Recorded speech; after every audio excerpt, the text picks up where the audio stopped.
Eligibility टेस्टची सक्ती शिक्षकांना अमान्य असल्यामुळे हे आंदोलन झालं। शिक्षक संघटनांच्या पुढाकाराने शिक्षकांनी 1 दिवसाची रजा टाकून आंदोलन केलं, त्यामुळे शाळाही बंद ठेवाव्या लागल्या। दरम्यान आंदोलनात सहभागी होणाऱ्या शिक्षकांवरती वेतन कपातीची कारवाई करण्याचं पत्रही काढण्यात आलं, त्यामुळे संघटना आणखी नाराजी झाल्या। शिक्षकांच्या नेमक्या मागण्या काय आहेत हे आपण पाहणार आहोत, शिवाय आंदोलनाचा आढावाही घेऊ। पण मुळात ज्या टीईटीमुळे शिक्षक समुदाय इतका अस्वस्थ झालाय त्या चाचण्या घेण्यामागची भूमिका काय आहे ते पण आपण समजून घेऊया। टीईटी म्हणून ओळखली जाणारी शिक्षक पात्रता परीक्षा ही पात्रता परीक्षा आहे जी सरकारी शाळांमधील शिक्षकांच्या भरतीसाठी दरवर्षी घेतली जाते।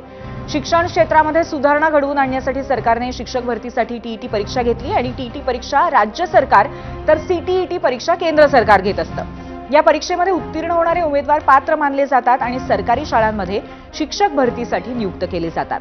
अध्यापनातला शिक्षणातला दर्जा सुधारण्यासाठी 2011 मध्ये टीईटी परीक्षा सुरू करण्यात आली आहे आणि त्याची 3 उद्दिष्ट आहेत महत्त्वाची।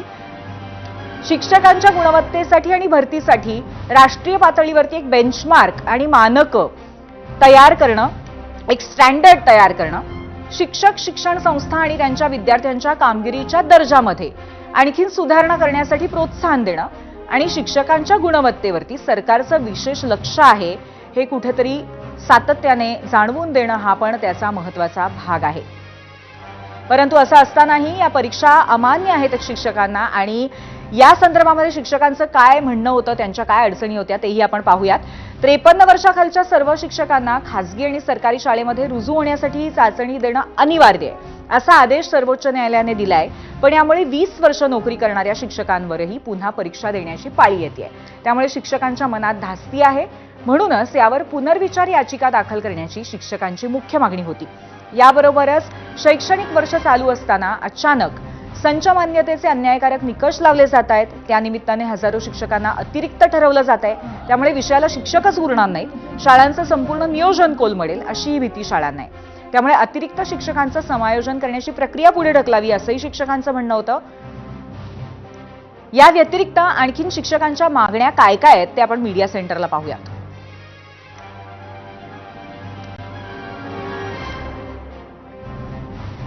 तर शिक्षकांच्या मागण्या आपण बघतोय, टीईटीच्या सक्तीविरोधामध्ये फेरविचार याचिका दाखल करावी ही सगळ्यात प्रमुख मागणी आजच्या या संपूर्ण आंदोलनामध्ये होती।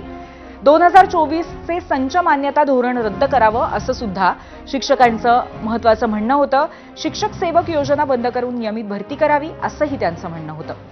शिक्षकेतर कर्मचाऱ्यांची तात्काळ भरती सुरू करावी, जी सध्या कमतरता आहे मोठ्या प्रमाणात कर्मचाऱ्यांची। शिक्षकेतरांनाही जुनी पेन्शन लागू करावी हा सुद्धा एक अत्यंत महत्त्वाचा मुद्दा होता। कमी पटाच्या शाळा बंद करू नयेत, कारण अशा पद्धतीने सातत्याने शाळा बंद होत असतात। शिक्षकांनाही 10, 20, 30 वर्षांनंतरची सुधारित 3 वेतन लाभाची योजना लागू करावी।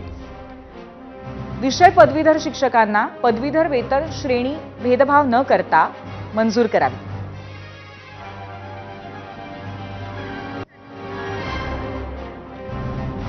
तर शिक्षकांच्या अनेक मागण्या रास्त वाटत असल्या तरी टीईटी प्रत्येक शिक्षकाला अनिवार्य असणं हे जनतेला किती महत्त्वाचं वाटतंय हे आम्हाला समजून घ्यायचं होतं, म्हणून आम्ही याबद्दल आणखीन एक प्रश्न विचारलाय। हा प्रश्न पाहूयात पोल सेंटरला।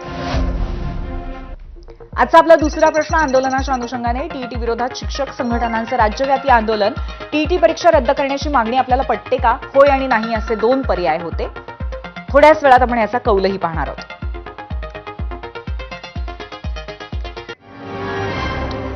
आजच्या शिक्षकांच्या आंदोलनाची व्याप्ती ही संपूर्ण महाराष्ट्रभर होती।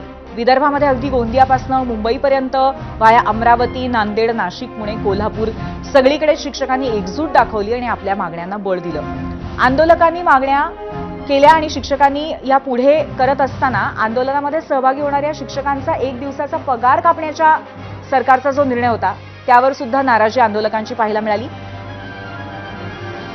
विविध ठिकाणची आंदोलनं आज आपण बघतोय, त्यामध्ये एक गोंदियाचा सुद्धा उल्लेख करायला लागेल। तिथे सुद्धा आज शाळा बंद आणि सामूहिक रजा आंदोलन केलं गेलं होतं। तिथे जिल्हाधिकारी कार्यालयावरती मोर्चा नेण्यात आलेला होता।